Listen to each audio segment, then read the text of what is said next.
Hey, welcome back, everybody. We are looking at page 101 in the workbook, and we are going to work through example 1 together. And before we do that, I just want to mention the definition that's at the top of this page. Okay, this is notation that we've been using for a while. Okay, I just wanted to remind you of the fact that when we write E lambda, that's just notation for the eigenspace associated with an eigenvalue lambda. Think of it as just a set that contains all of the eigenvectors that go with a particular eigenvalue together with the zero vector. Okay, so we're going to be using that notation and terminology through the rest of the section. And let's take a look at example 1 now here. Okay, so they're giving us a linear operator from R2 to R2. Okay, here's its formula. And they'd like us to show that T is diagonalizable. This is the first time we've been asked to do something like this. Okay, well, what does that mean again, to be diagonalizable? Well, it means that we can find a basis for our vector space so that the matrix relative to that basis is diagonal. Okay, and theorem 5.1 said that kind of the key to doing that is showing that there's a basis for our vector space, which in this case would be R2, that consists only of eigenvectors. That's what we need to do here.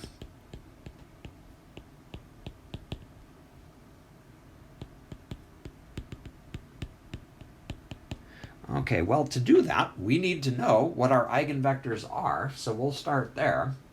And to find eigenvectors of a linear transformation, we know how to do that from the last section. We need to start with a matrix. Okay, and since this is just a transformation from R2 to R2, we can kind of read off the matrix by looking at the formula. We're going to get a 1, 8, and a 2, 1. And really, that's the matrix relative to the standard basis.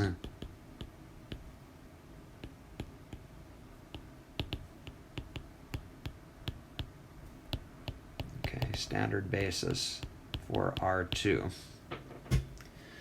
Okay, and we're going to go through the process of finding eigenvalues and eigenvectors. Okay, so I'll probably skip over a few steps since you've done a lot of work with this already, but we would start by forming the matrix A minus lambda I, take its determinant. Okay, and if you do that, you're going to get, let's see, 1 minus lambda squared minus 2 times 8 is 16.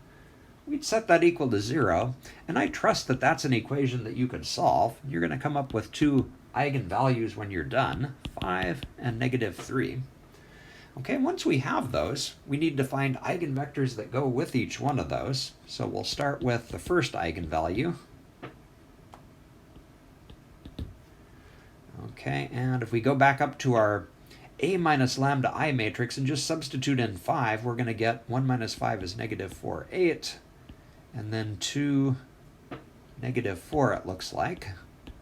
Okay, we do row operations, and after you reduce that matrix, you get 1, negative 2, 0, 0. Okay, and if you notice, we've got a pivot position here, one free variable, so we'll let x2 be t. Solving for x1 would give us 2t. Okay, and that leads us to an eigenspace that looks like the set of all solutions that we're getting here. So everything that looks like t, t, and t, where t could be any real number. Okay, and what we're most interested in is a basis for that eigenspace. And notice that if we let t equal 1, we've only got one free variable. We only need one vector to form a basis for this space, and it's going to look like 2, 1.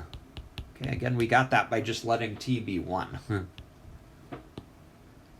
Okay, so there's our basis for E lambda 1, the first eigenspace. Okay, now we'll repeat the process for the other eigenvalue. Okay, so lambda 2 is negative 3. Okay, and if we substitute negative 3 back up here into our A minus lambda I matrix, we're going to get 4, 8, and 2, 4, it looks like. Do some row reduction on that, and that's going to reduce us down to 1, 2, 0, 0. x2 is again a free variable, and if we solve for x1, this time we're going to get negative 2t. Okay, that leads us to an eigenspace that looks like a set of solutions of the form negative 2t and t. Okay, and if we let our free variable t be 1, we're going to get, again, a one-element basis, this time that looks like negative 2, 1.